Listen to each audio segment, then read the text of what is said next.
ইসলামী রাষ্ট্র কায়েম করতে বা কোরআনের রাজ কায়েম করতে ইসলামী দল করা ফরজ কিনা জানতে চাই।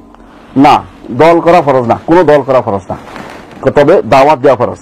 দাওয়াত আল্লাহর পথে মানুষকে দাওয়াত দিবেন, হ্যাঁ ইসলামী রাষ্ট্র কায়েমের জন্য দাওয়াত দিবেন, বলবেন, এবং এই কাজের জন্য যে সংগঠিত তাও হবে, কিন্তু দল করা ফরজ না। কারণ দল করার অর্থ হচ্ছে আপনি নতুন একটি ফেরকা আবিষ্কার করলেন।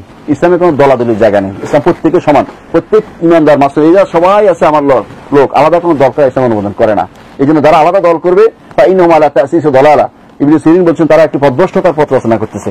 দল করার অর্থ এখন মনে করবে আমি ভালো খারাপ, দল করার অর্থ এটা মনে করবে, এবং দলের কারণেই আমি দেখেছি ভালো মানুষদেরকে তারা ঘৃণা করতে শুরু করেছে দলের কারণে। এই দলীয় দৃষ্টিকোণ সংকীর্ণতা নিয়ে আসে, এটা না করে পরস্পর মিলেমিশে থাকবো।